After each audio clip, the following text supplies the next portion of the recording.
Bonjour à tous, bienvenue dans votre agenda. Aujourd'hui, nous sommes à La Roche-sur-Yon, la galerie Promenart, donc vous entendez parler depuis une petite année déjà. Nous irons aussi découvrir un peu de musique à Luçon et puis nous verrons comme chaque semaine vos autres sorties. Mais d'abord, une rencontre avec Eddie Choupuis, le responsable de la galerie Promenart.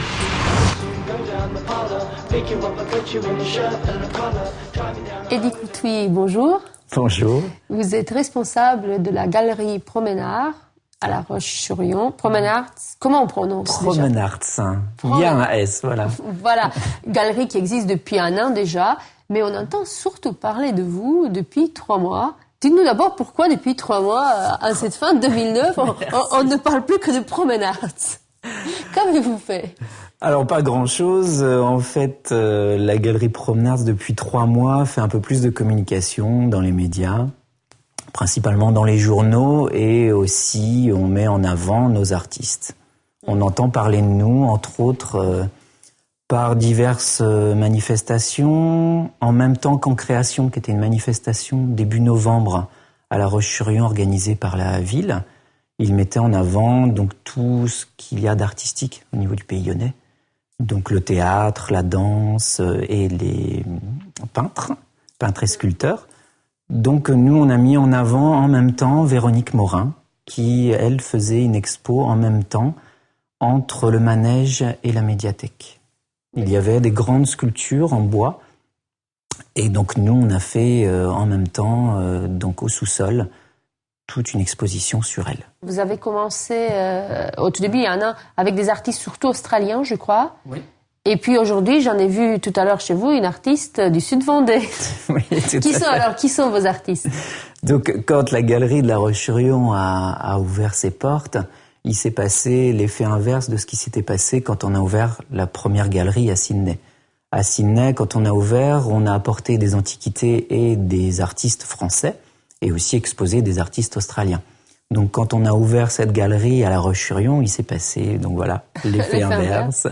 Donc, des artistes australiens sont venus ici pour exposer. On les a pris dans nos bagages et on les a amenés ici.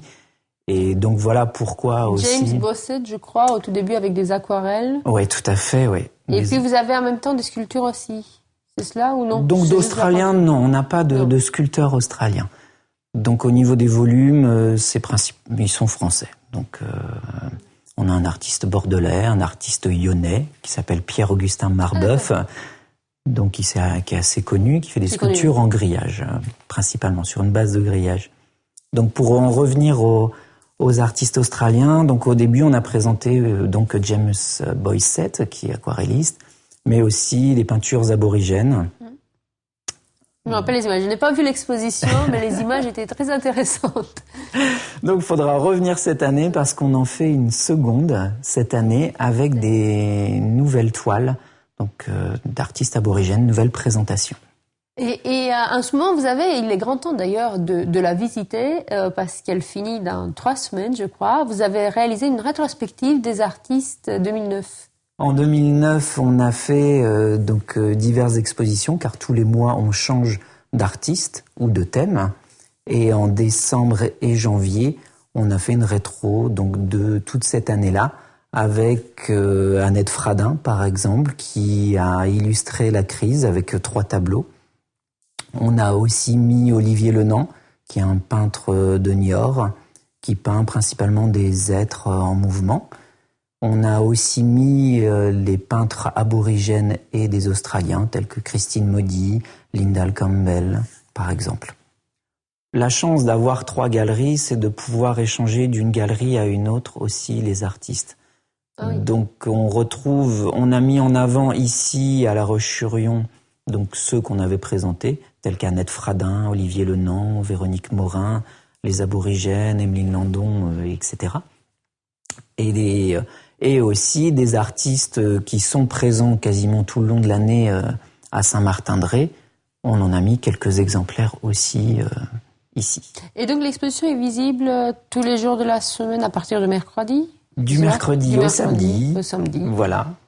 Et jusqu'à quelle heure le soir ? Jusqu'à 19h. 10h, 13h30, 14h30, 19h.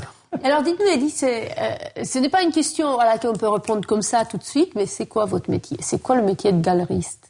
Alors, être galeriste, c'est exposer les artistes que l'on a sélectionnés.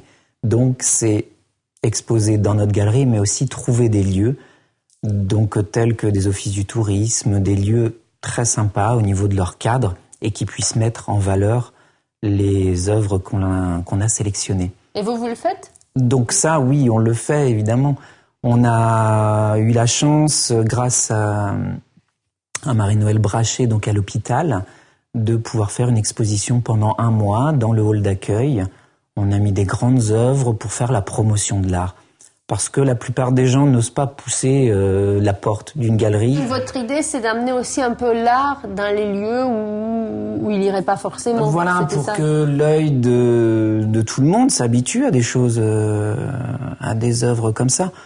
À l'hôpital, on a mis des œuvres de peintres parisiens, locaux.